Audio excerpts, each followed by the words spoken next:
computer. Hi, Mark. Hi, Dr. Ram. How you doing? I'm doing well, and this is our second episode together. So today, Mark, I invite you to speak on Toyota Production System overview. I did introduce you in the first episode, but I'm again introducing you as my guest speaker. And let me tell you one thing, that this Vodcast that we are doing and the theme per se, and I told Mr. Balaji also when we were recording Deming's Day, that you were the person who inspired me to get into Vodcasting and the theme per se. And thank you very much for that. So, well, I only take credit if it's good.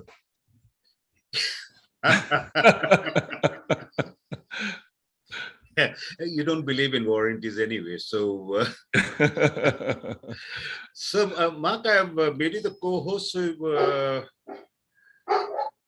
Mark DeLuzio, the proud owner of Lane Horizon Consultants, a global consultancy agency,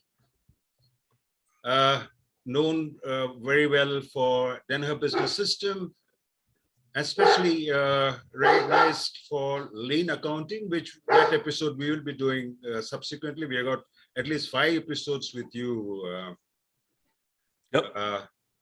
And you're a life member of Shingo's academy, right, sir? Yeah, I got inducted into that in 2007 into their, what do they call it? The Hall of Fame type of thing. Hall of Fame, that's right, Hall of Fame. Yeah. Well, they don't call it the Hall of Fame. It's really they call it the Shingo Academy. So Shingo Academy, right? So the first episode I did with you, and we spoke about Flatlined, and I'm very happy to say that it was very well received, and thank you very much for that. And today let's go through the Toyota Production System and overview. So without losing much time, here you are, you can take it away. You're a co-host, so you can take it away, sir. Okay, I'm going to share my screen. And then I'm going to put our presentation up. And Dr. M, can you see that okay? That's perfect. Okay, so basically, Dr. M, what I want to do today is I want to talk about, I always talk about going back to basics, right? And right. And going back to basics to me is very important. A lot of people who do lean do not even practice most of the fundamentals that Tayashi Ono, as you can see here on this screen, the father of the Toyota Production System, although there are many people who contributed to the framework of TPS, many people don't even do some of the basics that Ono has created, in the Toyota Production System. And that's a problem, right? It's a problem because we do all kinds of other things that we think are lean, and at the end of the day, it's something that I would probably call fake lean. So, so this is something I want to go over some of the tenets of TPS. Yes. And then from there, hopefully people can get a sense of what this is all about. That's excellent. Excellent. Okay.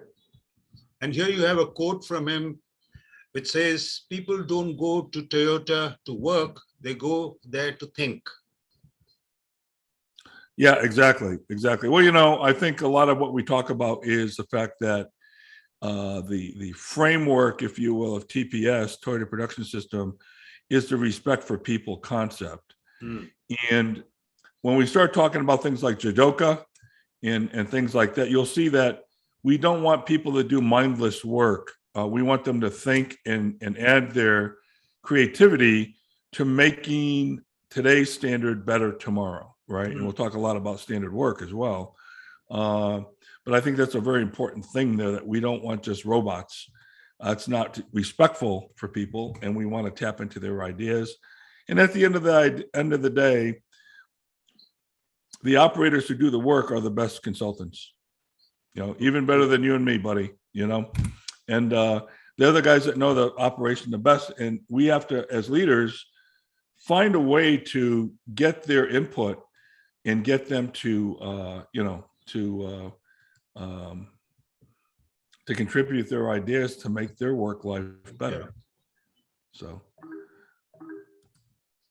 So today's agenda, I'm going to talk a little bit of an overview, and then I'm going to talk about the elements of the Toyota production system. They're laid out here, number 2 through 6. We got just in time, Heijunka, level scheduling, standard work, Kaizen, and finally Jidoka. Okay. We have an exclusive session episode on standard work. Yes, I do. We're going to be doing a very specific session on that. Yes, I think we are somewhere doing down the that. line. We are doing that. Yeah. And I'll go into a lot of detail. I'm going to hit it, at a higher level today. Yeah. But I'm going to go into a lot more detail, Dr. M, as we get into that particular. I'm not sure when it's scheduled, but it's scheduled down the line. And one of these over the next couple of months, it's scheduled. So yeah, I'll go into that pretty deeply. So that's the agenda. So I want to kind of take us through each one of these. So when you look at, the Toyota production system, this is a little bit more fancier version, but it's exactly the way it was designed, from the respect that you've got just in time, Heijunka, standard work, Kaizen, and Jidoka. Now, I did it in that order, and this is the way I'm going to present it, because it's done in a counterclockwise fashion. Why is it counterclockwise? Only because when we set up a manufacturing cell, we typically want to go counterclockwise in the cell. That's because right. most people are right-handed. And I'll talk more about that when we get into standard work. Okay. And they want their strong side going into the They equipment. stand inside the cell, so it's easy. Yeah.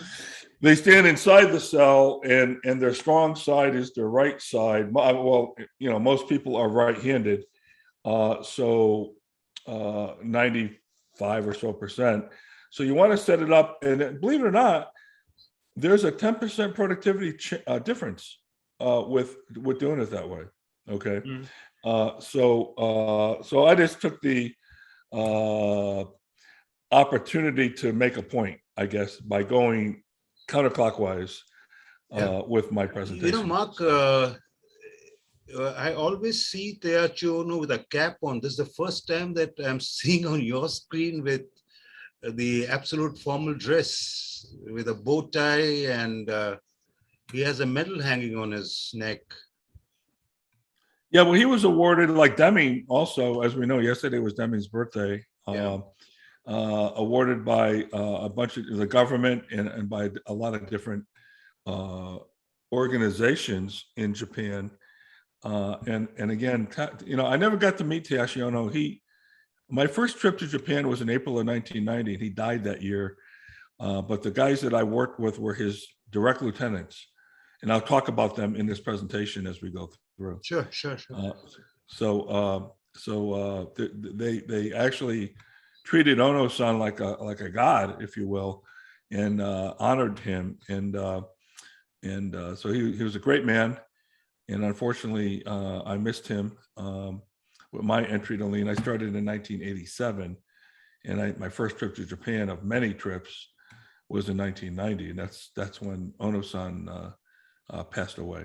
So, but he says, hey, look, you've got to do it all the way. And this is something I would try to make a point earlier, where people don't even think about a lot of these concepts and methodologies, but they say they're doing lean because they've got yellow tape on the floor. They've got great posters up on the wall, but that's not lean, right? And there's nothing wrong with yellow tape and posters, except for if these are the fundamentals that you really need to be thinking about. There's other tools too, Dr. M, with lean, but they all sort of center around, these concepts that kind of make this a more eclectic system. Okay. So let's just talk about the very first one, called just in time. All right. Very simple. You make a product or a service when it's needed, in the quantity that's needed, and in the quality that it's needed. Okay. So people say, well, shouldn't we build ahead and get absorption credit to make the accountants happy? No, you should not. And I'll just tell you a really quick story. I had a client who ended up a client who I walked on the shop floor and in the shipping area, they had all this product all packaged up and ready to go. So I asked the question, I said, well, this was in April of this particular year. I said, why is this here? Oh, it's going to be shipped in July, but the client paid us for it if we made it now. So I said, well, wait a minute. Why did you make it now? Because he paid us for it early. But your on-time delivery is only 70% to not even to request date, but to promise date. So that means you stole capacity from live orders that were due today that couldn't be shipped because you made this product. Well, yeah, but we got paid for it. Okay, so now you're putting profitability and cost ahead of your customer and the service to the customer. That's wrong. Okay, so they violated just in time. The design could have changed. The product could have been damaged. It could have been stolen. There's all kinds of things that could have gone on. And they also missed out on, filling orders that they could have filled had they not used the capacity and the labor and everything else to do this particular order. That's an opportunity cost loss, right? I mean, they could have made something else for some other client while they were doing this and waiting for it to be picked up. Am I right? Yeah, and it's a clear violation, Dr. M, of just in time, right? So they weren't following. They were saying they were doing lean, but when you don't follow the just in time principle, then how can you say you're doing lean, right? So that's fake lean, right? It also doesn't mean zero inventories. In the early days when I'm Apex certified, I've got my CPIM, but back then they thought just in time was pushing all your inventory back, your raw materials back to your supplier. That is not just in time. Okay. Just in time is make it when it's needed in the quantity. Now, does that mean you don't build inventory? No, it doesn't mean that, because you're sitting there with a good sales and operations planning process saying to yourself, okay, well, here's what we need to satisfy the customer, because that inventory will cut down on our lead time. Now, in a sense, you can argue it's not really to pure customer order because it's to a forecast. However, it's still within the framework of just-in-time thinking. And I've had a lot of people argue with me that it's not really just in time, but it is. And the way I think about it anyway, it's making what you say has to be made relative to satisfying your customer, right? So building to inventory, this does not mean zero inventories. And there was a book written years ago by a friend of mine, Dr. Robert Hall, that said zero inventories.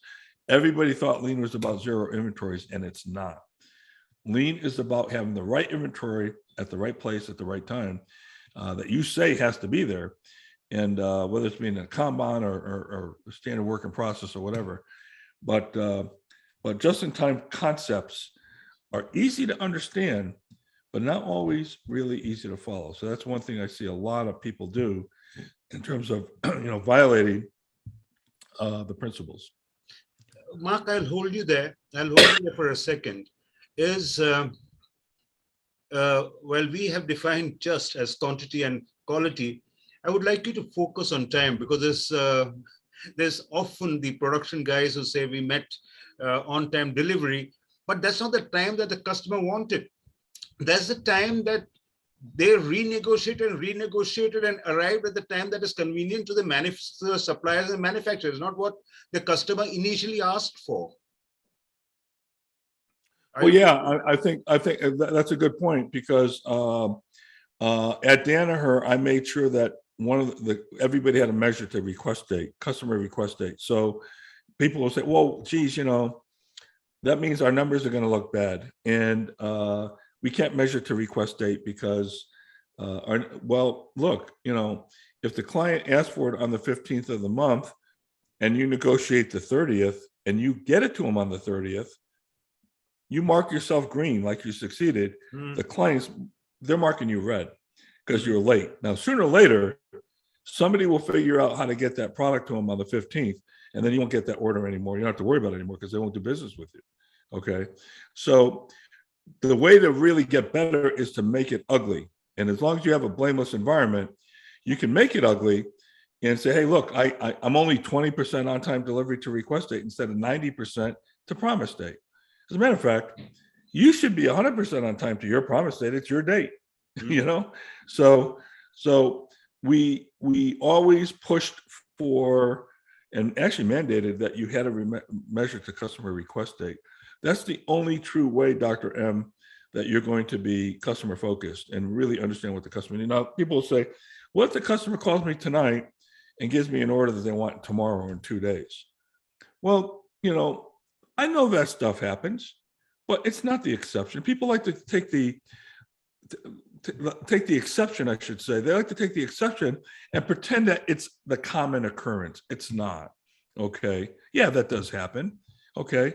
But in a lot of cases that I've encountered, when you dig into it, it's because we had a very bad sales and operations planning process, did not understand what was going on in our own markets.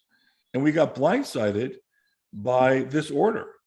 And sometimes I found that this order was known about 3 weeks in advance, but our own people in manufacturing didn't know about it, and planning and supply chain, so people will always try to take the exception and convince you that that's the rule, that people always call at 11 o'clock at night for an order they want at 8 o'clock in the morning. It doesn't happen that way. And don't let people do that to you. Okay.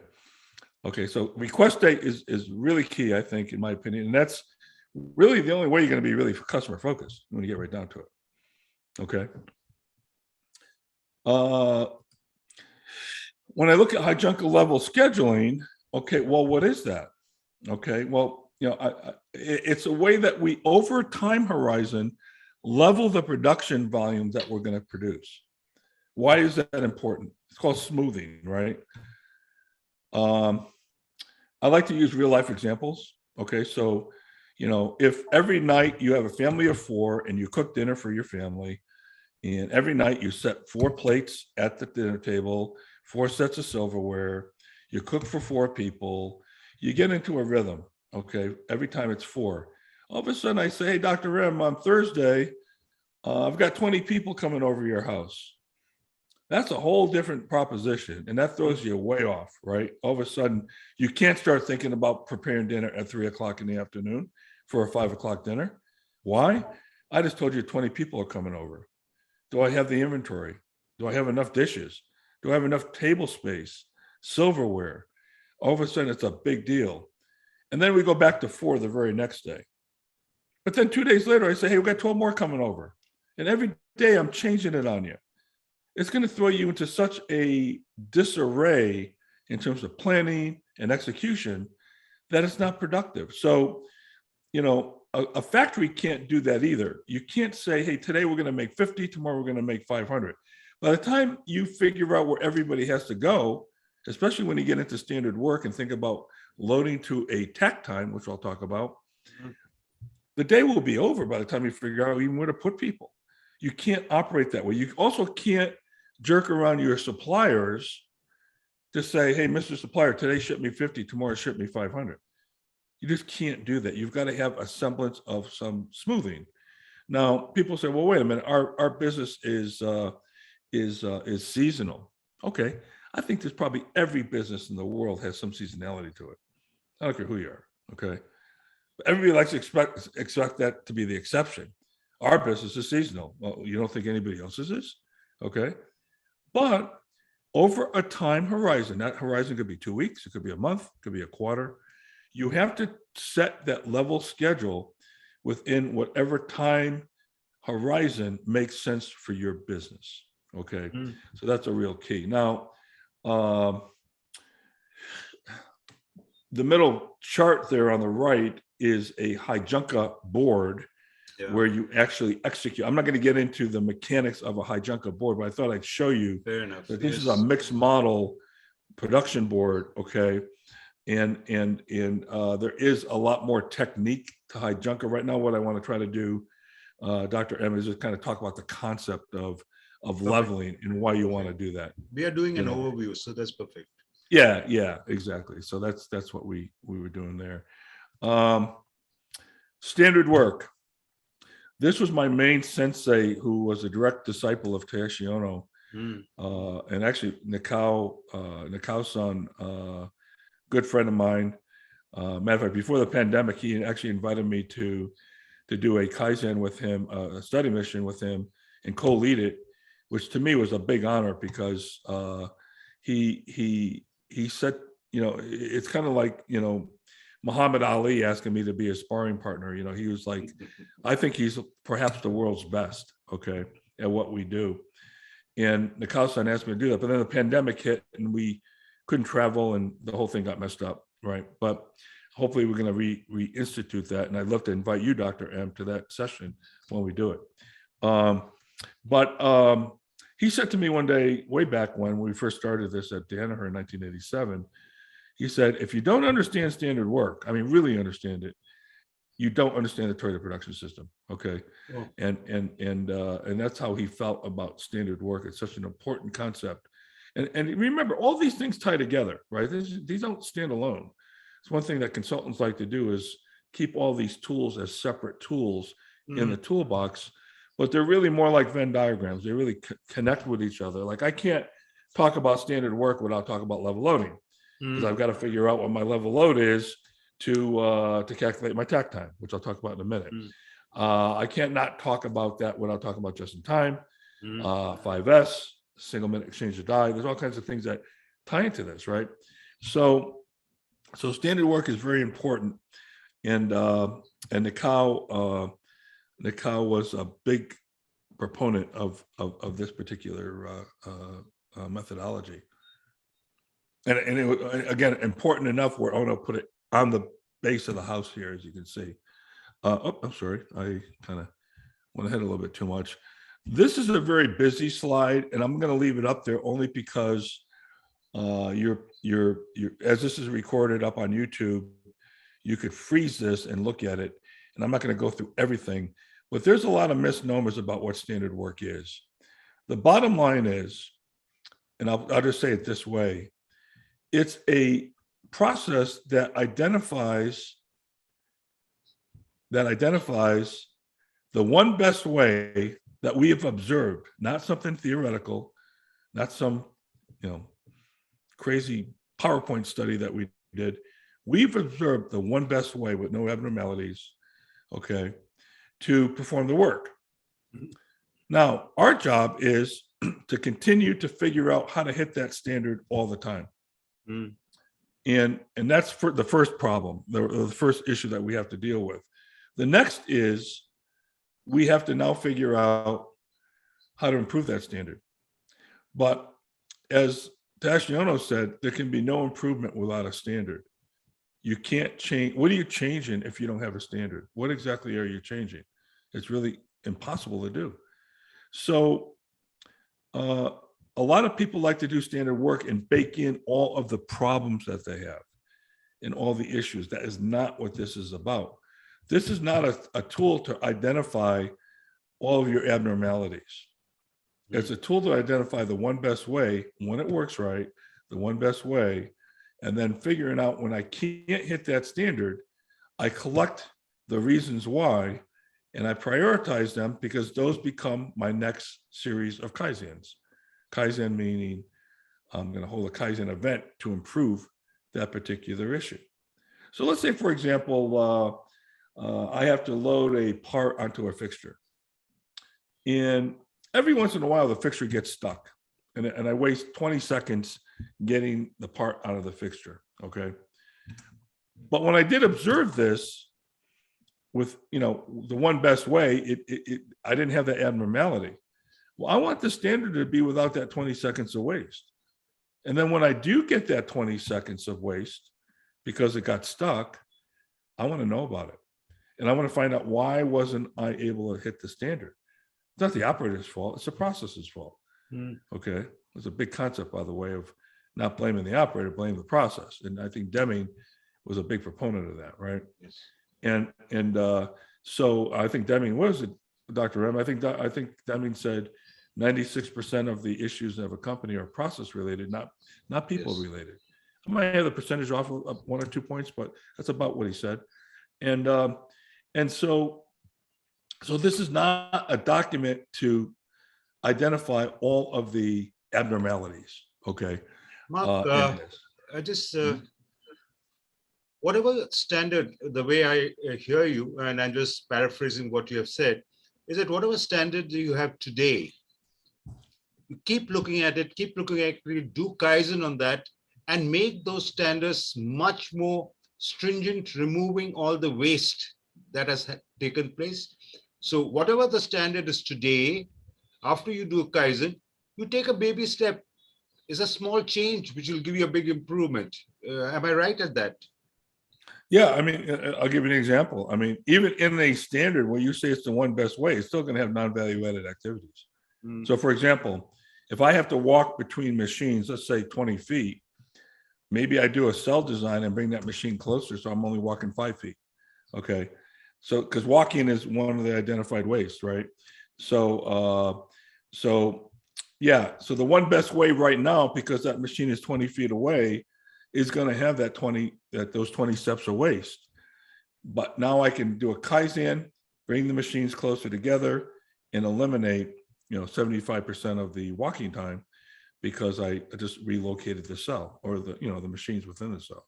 So yeah, exactly. Right. Yeah. Just because we say it's the one best way does not mean it's waste free. Yep. Okay. Does not mean it's waste free. Matter of fact, if I have to reach for a tool, Dr. M, and bring it down to assemble a part, all that reaching for that tool is waste. Well, maybe, and what I've done in the past is you put the tool on a cord, and it's right over the part, and all the operator does is load the part and process the part with the tool, and let the tool go, and it goes back up on an easy gravity feed, and I don't have this motion anymore. Now you say, well, Mark, what's the big deal? If you have a takt time of 60 seconds, and this motion, let's say, takes 3 seconds, well, that's quite a bit of time out of 60, right? It's 5% of the time, just for getting that. And then you add another 5% over here, and another, all of a sudden, before you know it, 50% of your cycle time is all waste. So taking out that 3 seconds, and that's what Toyota was really good at, is that little change, that 1 second here, that 3 seconds here, okay? And it's the rabbit, or what they say, the tortoise and the hare, right? Remember that fable? And the tortoise won, the fast hare lost. It's that small continual improvement as you go through, right? And that's what we're talking about here, right? And yeah, you'll get some big ones too. In the early days, when you first start this, you'll get some pretty big ones. But after a while, this becomes more of a, of a detailed game where you're taking a second out here and a second out there, and it makes a big difference. And the way you have put it is so well, that when you look at it, and your whole objective is to ensure that your cycle time is less than the takt time. Am I right? Hey, you got to be within takt time. Now, matter of fact, I'll talk about that next. Yeah, let's talk about what those things are.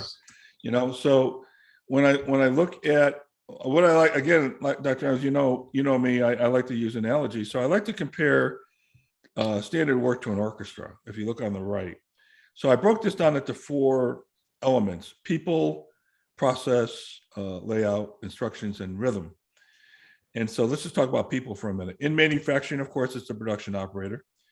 In the administrative area, it's the office worker. And who is the operator, if you will, in the orchestra? It's the people playing the instruments, right? Now, what's the layout? Well, the layout for a manufacturing operation is the cell itself, the cell design. And I'm using one of the forms of standard work there to show that. It's called the standard worksheet. The office layout you could see under the administrative column. And of course, the layout for the orchestra is how you lay out all the instruments. You got your percussion, you got your brass, you got your your violins in one section, and then the instructions are the standard work instructions for both manufacturing and administrative. That's called the combination sheet, standard work combination sheet, which won't get in a lot of detail at this point, but it's one of the 5 forms that we use.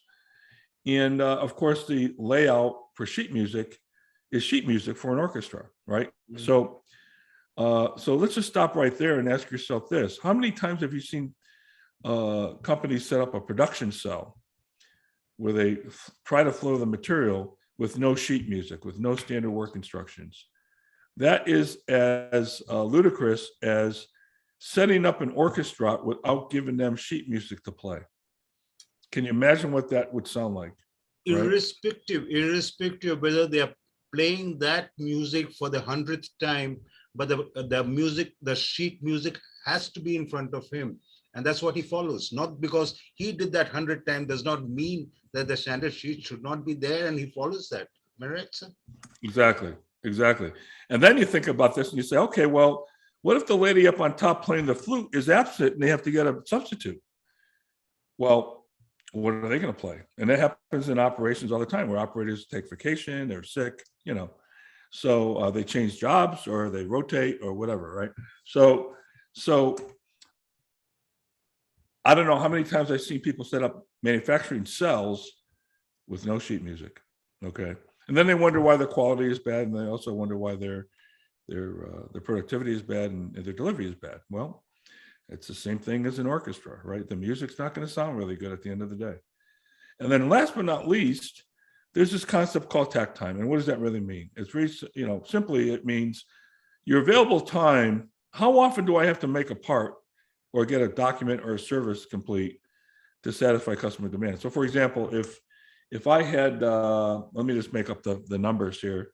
If I had 450 minutes of available time in the shift, and I have 450 units I have to get out, well, my takt time is a minute. That means I can't have an operator with more than 1 minute in their work sequence. And I'll talk about that in a minute. Now, takt is a German word meaning beat. Okay, rhythm or beat. Well, who does the rhythm or beat for an orchestra? This is why I like this analogy. It's the conductor. He keeps the beat for that orchestra, right? So it's the same thing. We gotta produce to a takt, okay, a beat. So if I'm standing at the end of that cell and I hold my hand out, a product should fall out every 1 minute. Okay, if I'm doing it right. Okay, so that's my analogy I like to make with standard work, and and again on the standard work webinar that you and I do, or Vodcast that we do later on this year, we'll get into more detail on this. Okay. Yes. And it's really I'll just hold you there. And when we are doing that standard work episode, I'm sure you talk into more details about standard work in process. Oh yeah. Well, I'm going to talk a little bit about here. Yeah, but absolutely. Okay. Oh, absolutely. Okay. I'll go into pretty heavy detail on that. Oh, I got it here. Yeah. Yes. Yeah, but I will still, to your point, I will go into more detail on standard work in process in the standard work webinar. These are the 3 elements of standard work. And I always tell people, this is going to be on your quiz at the end of the session, but your takt time, your work sequence, and your standard work in process. I already kind of talked about takt time. Now the work sequence, I want to produce in a one-piece flow. So if I've got, let's say, 10 steps in a particular cell, I'm going to load the first operator up to takt time. So in other words, if the first 3 steps take 60 seconds, that's all that operator could do. Okay. I can't give them the 4th step because it will put him over takt time. So if you think about it, if takt time is 60 seconds and I give an operator 80 seconds worth of work, I'm not going to get a part off every 60 seconds. Okay. That person, even if everybody else is within takt time, that person will be a bottleneck. And I will only get a part off every 80 seconds, right? So the work sequence determines the actual sequence that we give the operator to perform one piece at a time. Okay. And now standard work in process it's kind of involved, but simply put, it's the part that I load into the cell so it allows the operator to continue. So for example, if I have a CNC machine, I'll unload it and load it with a part, hit the green button, let the operation cycle, and then that piece allows the operator to walk with the part that just came off that machine to the next operation. Okay. Why do we have standard work in process? I don't want the operator standing there while one part is cycling and then take that part, leave that machine empty, and go on to the next process. Okay. So the piece that's left in that machine is called standard working process. It allows the operator to continue, and it's a designated amount that's documented in terms of what you're going to allow in that cell for inventory. Now, there's other forms of standard working process, which I won't get into right now. There's a curtain effect, and there's some other things that we talk about, but I'm not going to get into that right now. I'll get into that when we get into the when we do episode on module itself. Yeah. But in a sense, that's what that standard work does for you, Dr. M. Okay. Let's move on now to Kaizen. What is Kaizen? Well, first of all, it's a Japanese word, of course, and it means change for the better or change for the good. Kai and Zen, right? It's the philosophy, and I like to, at Danaher, you can get really negative on this, and you don't want to do that. But at Danaher, I would say, you can't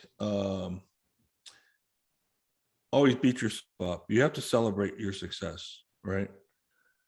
So if we were to do a Kaizen event, which means that we're going to work on a particular area to make it better, using a bunch of different tools, could be standard work, could be all kinds of tools, single minute exchange of die, TPM, Kanban, whatever. On that Friday, let's say, let's celebrate and pat ourselves on the back. And then Monday we come back in. Now we're saying, okay, how can I get better, right? How can I get a little bit better the next time, the next day? And this is a personal thing too, I think. Like, how am I going to be better today than I was yesterday? And if, let's say physically I'm a 3, why can it be a 3.1 today? Because I was a 3 yesterday. Or maybe it's my intellectual capacity. How can I learn something to make me from a 4 to a 4.1? And after I hit 4.1, I go to a 4.2. It's more of a concept. You could think about this spiritually. You could think about this physically. You could think about this, emotionally. You could think about this in all kinds of different aspects of your life. But, how can I just get a little bit better tomorrow? That's really what I'm talking about. And that's the whole notion of Kaizen. So no matter what you're doing today, you can get better tomorrow. If you believe that you've already arrived, and if you believe that you can't get any better, well, guess what? You'll be correct. Okay. And that's not good. Yeah, Mark, so I'll take a second of yours. This, I recollect, we spoke a little about challenging by stretch target in Flatline, our first episode. And you were prompt in saying that, look, stretch target or challenging does not mean it is disrespect for people. It is challenging the people so that they get more creativity in them. And now what you're saying is when an individual himself challenges that, look, I've done this today, let me take a look and see what better I can do. Is that right? The way I interpret you? Absolutely. So as you know, Dr. M, our good friend Colleen Sepulsa got me into swimming, right?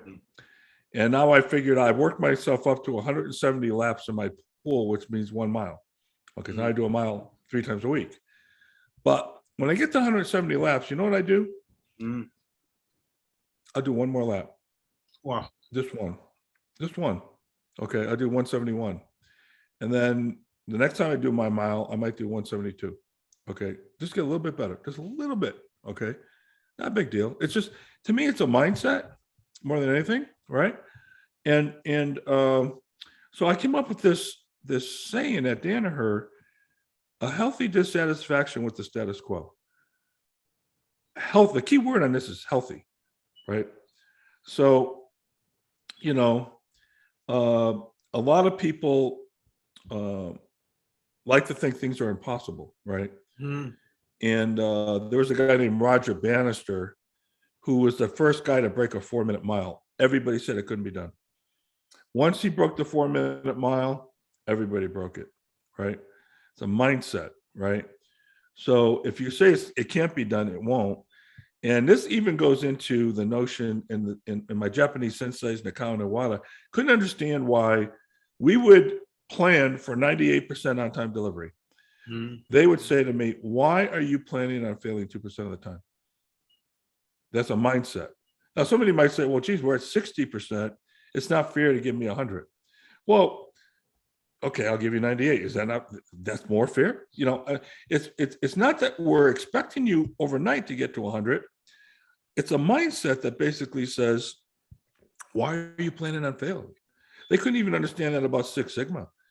I remember, I think it was Iwata that said to me, Mark, how can you, why do Americans plan on having 3.4 defects per million? Why not 0 defects? Now, when I said this on LinkedIn a couple months back, all the engineers in the world came to me and told me why it was impossible to have 0 defects. Like a big arguments with some pretty good lean people, by the way, some pretty good people. And they gave me all the technical reasons why you couldn't have 0 defects, right? And my first comment was, well, I'm glad you don't build airplanes. Okay. And my second comment was, you are absolutely correct if that's what you think. You will not have 0 defects. You are absolutely correct. With that mindset, you're absolutely correct. Okay. So they could not understand why we would think 3.4 is good. Matter of fact, in my book, Flatline, I did some math and I said, okay, well, if the airlines flew at 3.4 parts per million, less than every 3 days, we'd have a crash somewhere in the world. That's Six Sigma. Okay. So the mindset needs to be 0. Okay. And that's, you know, again, is it disrespectful because you're telling somebody to do something today that they think is impossible? No, but it's also disrespectful to say you're going to fail. And, you know, I remember Iwata saying to me, which customers are you not going to deliver to? Have you told them yet? You're planning on 98%. So 2% of your customers, you're not going to deliver. You should call them now and tell them. Okay. That was the mindset. Okay. So, but Kaizen is also an event. And by the way, Kaizen events do not have to be 5 days. Don't let any consultant lock you into that. If it can be done in 3, you should do it in 3. Okay. Sometimes a Kaizen could be an hour. Sometimes it's 5 days. Sometimes it's longer. You know, so don't get locked into a consulting schedule where a consultant tells you it's got to be 5 days because that's how they bill you and that's how they book, right? That's not right. Okay. So Kaizen is a very important concept that was created and incorporated into the Toyota production system. This is a chart that if you don't standardize and sustain, which is what the S means, of course the K means Kaizen, then you'll never build off a base. You've got to have that, like we said with standard work, there can be no improvement without a standard. And if you don't have a standard base over here, then you're not going to be able to build off of that for the next Kaizen. If you always Kaizen, you're going to have erratic results, which is depicted by the red line. Okay. You've got to stabilize, set it in place, replicate it, understand the delta where you can't hit it, and then move off that to the next Kaizen. So again, this goes back to, again, Tashi Ono saying, without a standard, there can be no improvement. And that's exactly what this is saying to you.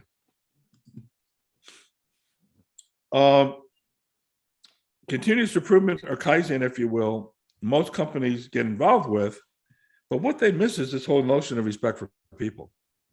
Okay. They work together. And if you don't do the right side in green, the blue side will not work. The continuous improvement will not sustain. Yeah, you might get some short-term wins here and there, but without the respect for people principle, it won't work. You have to have a healthy balance between the two. Okay. So this is a very important slide to think about as you deploy the Toyota So production system. on the continuous improvement side, I'm talking about the blue side.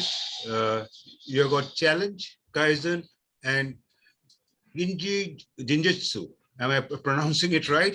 Ginji. Yeah, it's a go to the source, go to the Gemba, if you will. Gemba again being where the work gets done, and Fujio Cho, the former chairman of Toyota, had a saying, and I learned this from John Shook, my friend John Shook. He said, go see, ask why, show respect. Go see. John Shook told me that Toyota did not allow their executives to opine on a problem unless they observed it firsthand. Okay. Now, can you think about how many meetings you wouldn't have to go to if that was the case, right? Because everybody sits in a high-level conference room opining about what they think the solutions are, and they haven't even experienced a problem. What we have to do is drive problem solving down to the lowest level in the organization and actually, provide the tools, the time, and the resources for the people closest to work to solve those problems. And you're emphasizing that unless you have the green side, that is respect for people, respect and teamwork, you will never achieve continuous improvement. No, I mean, you might make a change here and a change there, but it won't sustain. Okay, it won't sustain. So, absolutely. Okay, and I know a lot of companies. They have the notion, Dr. M. They say, they want creativity. They say they want people to challenge the status quo, and then when they do, they get shut down. Because leaders in general, at a high level, got to these positions to doing traditional things, and they don't want to upset the apple cart, if you will, by creating change that may put their bonus and their compensation at risk. So they would rather, even though they'll talk out of one side of the mouth and say that they want creativity, they want creative people, they want people who are going to, shake it up and challenge and change. Then there's resistance. And when that resistance comes in, they're basically saying, they're saying all the right things, but I always said this, look at what they do, not what they say. Look at what they do. Okay. And then you get this resistance and they don't want you to change. Okay. And so so the message they're sending is, when I want your opinion, I'll give it to you.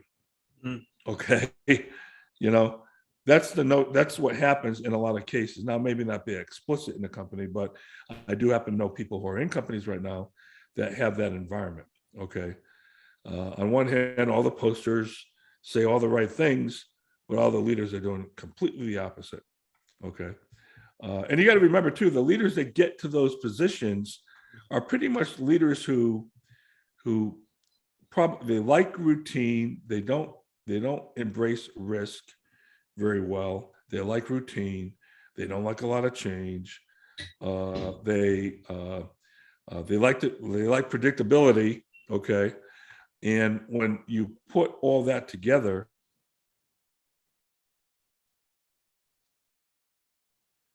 Mark, can't hear you.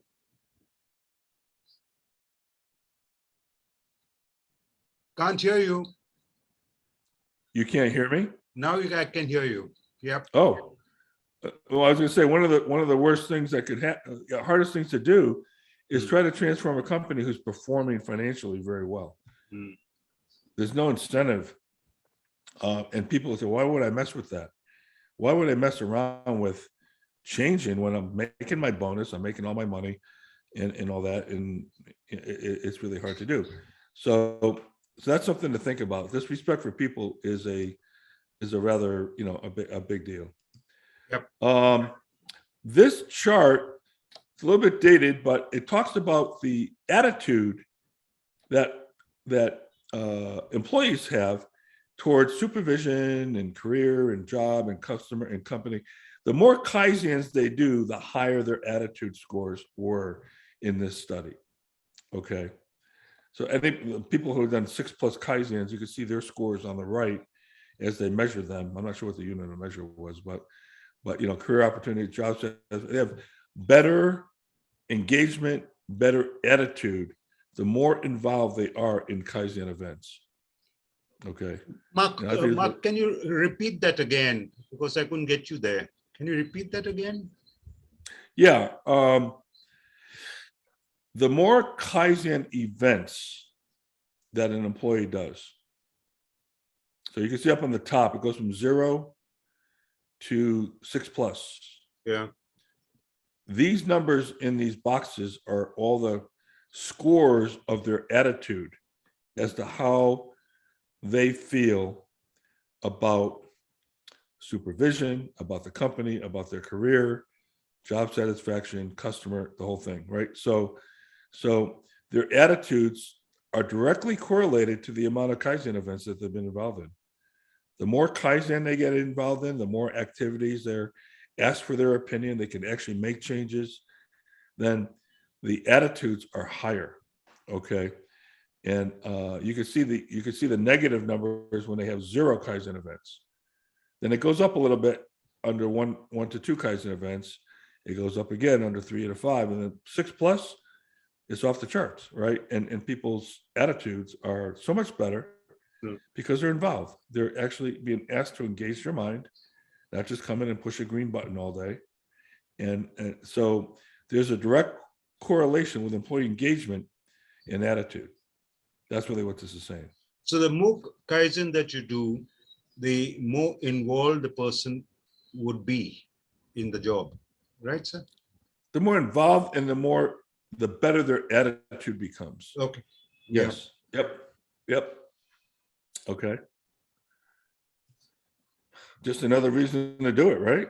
I mean, and then Jidoka, last but not least, what does this mean?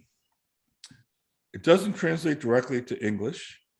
A lot of people like to call it automation with a human touch or automation. But what it basically means, very simply means the equipment or the machine or the process that detects a defect and it stops. It does not allow you to make more defects. Okay. This was way back when, I think it was Kichi Toyoda in the automatic loom days in the 1800s. He would have a loom that would make fabric, and if a thread broke in that loom, the fabric kept being produced with a nice big line down the middle of the blanket or whatever they were weaving. And now that's all scrap. Okay. So he devised a device that would stop the equipment when a thread broke so they can fix the thread and continue on the production.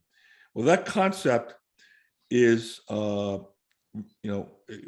should exist, today. And unfortunately, not too many companies do a very good job at this. Okay. Now with IoT, Internet of Things type technology, I think we can have a better shot of putting some kind of Jidoka in here. But now the other thing about Jidoka is we don't want the operator standing there watching the machine. That's disrespectful. There's a tie to respect for people with Jidoka. We don't want the operator standing there watching the equipment. Okay. Just like I wouldn't ask you to stand by your clothes dryer and watch your clothes dry in the window. Of course not. You're going to load your clothes. You're going to close the door. You're going to hit the start button and you're going to walk away and go do something else. I'm not going to have you stand there and watch your clothes dry in the event of whatever, right? So it's the same thing here. We don't want operators standing there all day just watching the machine run. That's very low level. And as a matter of fact, it's tiring work, and the operator being effective in that, even if that's what we wanted them to do, it won't happen because it's just hard to keep your concentration that way all the way through, right? So the Jidoka would be a device that detects the defect and stops the equipment so you can't make any more. Okay. If you look at now, sorry to interrupt you there. I'm just flowing with the first slide that you showed with the respect of people and people involved in. Jidoka also gels into that. If I'm saying the same thing, is that when you give the empowerment to the operators, that he's the first person who sees the defect, and if you empower him, then that is getting him involved and ensuring the quality too. Well, yeah, it is, except for if you can put the intelligence into the equipment, then the operator can move on and do something a little bit more value added. Okay. You know what I'm saying? And again, the reliability, having somebody be able to detect a defect. And as a matter of fact, depending on the process, some of these defects can't even be seen unless they're picked up by some sensor, right? So we don't want that, right? Now, there is a difference between Jidoka and Poka-yoke. Poka-yoke means mistake proof, and Jidoka means, you detected defect, it's already been done. So Poka-yoke is a very high level, if you will, of Jidoka, where you cannot make a defect. You prevent it from making a defect. Okay, so there's all kinds of different examples of Poka-yoke in our everyday life. The fact that you can no longer lock your keys in your car is a Poka-yoke, right? The fact that you can only put a plug into a wall outlet one way is a Poka-yoke. You can't put the ground the wrong way or whatever. The fact that when you fill out your credit card number online for an online order, if you don't put all the digits in or it's the wrong number, it come back and tell you. That's a mistake-proofing device, right? In manufacturing, there's all kinds of different Poka-yokes. Like one, for example, is we used to drill deep hole drills into a Jake brake and put what's called pipe plugs into the Jake brake, and they had to be torqued in. Well, sometimes those Jake brakes had 18 or 20 pipe plugs, and it was very easy for an operator to miss one. So what we did was we actually loaded the part onto a fixture, it locked in, and we had a torque wrench counter that if it didn't index 18 times, because there were 18 pipe plugs, you could not take the part out of the fixture. It would not let you take it out. Okay. So now when that happens, the operator, oh, wait a minute, I might have missed one. And they'll look around, oh, I got one back here that I missed, right? And they'll put it in. So that's a Poka-yoke. You can't make a mistake, right? So there's all kinds of examples of that as well. Okay. So anyway, that's it, Dr. M. So, this is my biography here. You can get this online. I just wanted to, go back to, this first, house that I showed you earlier to kind of sum up and say, if you're not thinking and doing these type of things, you're not really doing lean. Okay. And I get back to the basics. Now, this might not resonate over in India, but there was a very famous football coach here in the United States. His name was Vince Lombardi. And let me go back. I had a CEO of a company tell me, Mark, our guys know all this stuff. You don't have to teach them this again. But when I went out, I saw the just-in-time violations. I didn't see standard work. Kaizen, they were doing one a month. Well, good luck with that. It's like Arnold Schwarzenegger wanted to become Mr. Universe, and he only goes to the gym once a month, right? They weren't level loading, no Judoka.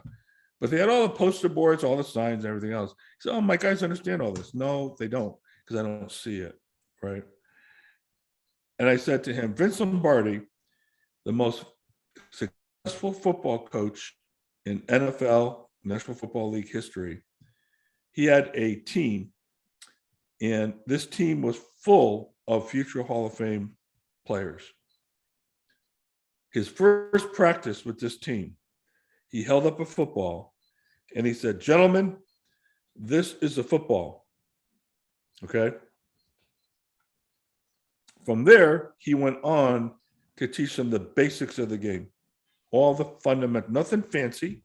How do you block? How do you tackle? How do you do this? How do you do that? The basics. That's all he worked on, is the basics. Okay. No fancy stuff, right? He ended up winning, I don't know how many different championships, right? Many. So when I talk about lean, I talk about getting back to basics. That's what this is, right? Getting back to basics. People say, I'm doing lean. We're doing lean for 10 years. Yeah, where's your standard work? Oh, that doesn't apply to us. Oh, really? Tell me why. They give you all the reasons why, No, you're not doing lean. Okay. You're doing fitting. So I want to bring people back to the essence, Dr. Yes. M, of the Toyota production system and what I have a question for you. Sure. Just distinguish between Toyota production system and the lean as, is it the same? Is there a difference? Well, If you that's a big debate on LinkedIn right now. Everybody likes to make all these differences to this. Look, lean was a name to describe the methodology that Toyota used in the book Machine That Changed the World by Womack and Jones. Okay. And matter of fact, Womack and Jones did not come. I forget the gentleman's name from MIT that came up with it, but that's all that was. Now, it now has manifested itself into all kinds of things. Okay. And then you got Lean Sigma, Lean Six Sigma. You got this, you got that. It's like, well, come on. We spend a lot of time debating things like this. And whenever I get that question, I say, what's your standard work? I don't care what you call it. Call it lean, call it TPS. I guess in a way you can't call it the Toyota production system because only Toyota can do that. Just like you can't call it the Danaher business system because only Danaher could do it. When a CEO calls me and says, well, Mark, we want to do DBS, I go, good, go work for Danaher because you can't do it. You're going to have to come up with your own process, right? And your own system and your own approach because your company, your culture, and your industry is different and your employees are different. So you have to come up with what works best for you. And by the way, Danaher is a company you could benchmark and pull in some best practices. So is Toyota. So is Parker Hannifin. So is Davey Thompson that works with me. Nissan, Rolls-Royce, all these best practices. When we put together the Danaher business system, I benchmarked people like Disney because I wanted to learn how they train their people. We benchmarked Land's End, which is a company here that was really good at catalog customer service. We weren't in those businesses, but we benchmarked them to pull it in to understand, how they did things, right? So you've got to look at all these different approaches, but pull in what works for you. But at the end of the day, if you want to say you're doing lean, you've got to come back to what's on this chart, okay, and then work it from there. Now, one of the other things that's not here, and I didn't talk a lot about it, is problem solving. When I first went to Toyota in 1990, I remember this being said. Two things. One, I asked why they were allowed to. They allowed their competition, Ford, GM, Chrysler, into their factories. And the answer was, what they need to know they cannot see. Lovely. Okay. What do they mean by that? And it took me a long time. I think I figured it out, but anybody could put up an andon light and a red light goes on when there's an abnormality. What happens when that light goes on now? Who can't put a light up and plug it into the wall? That's easy. It's the work and the thinking and the culture and the sense of urgency that go behind when that light goes on, what happens, and the consistency and the standard work behind it. The other thing they told us was world-class companies are those who know how to solve problems. The difference between a world-class company and a not so world-class company is their ability to solve problems. So, which all these tools get involved with, right? And I didn't talk about problem solving here, but that's inherent in this whole thing. They said, even the great Toyota has problems, but we only solve our problems once, okay? Those problems don't rear their ugly heads again and again and again. So a lot of people like to confuse problem solving with firefighting. And then you ask the question, well, how often does that happen? Oh, it happens all the time. So you never really put the flame out, you just quell the flames and then it percolates again into another fire, but it's the same problem, okay? So, so that's what you got to think about here is how does your company solve problems? Okay, and that's what was told to us at Toyota. Solving problems is the essence of what we're trying to do here, right? That's good. Excellent, sir. Thanks a lot for this overview. And today we did the overview of Toyota production system. We got a couple of more episodes coming up with you, Mark. We got the I have over here. We have the 10 rules of process. Yes. Then we have lean principles and non-negotiable. Then we have an episode on strategy planning.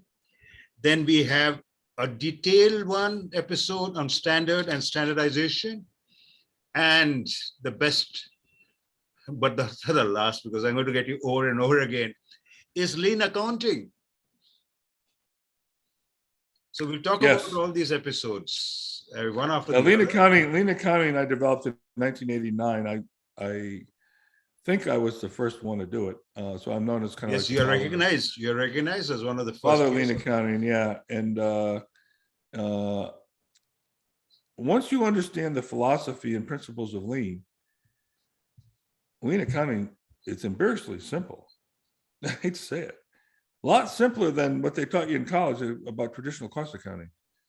That's how I grew up in cost accounting, and I had to undo everything I learned. There are many. We'll talk more about that. Mark, there are many of us waiting to hear from you about lean accounting, because if the chief financial officer or the manager or the director of finance does not see the impact of lean Kaizen or whatever you may say in his profit and loss account, then the movement stops. Sorry for that.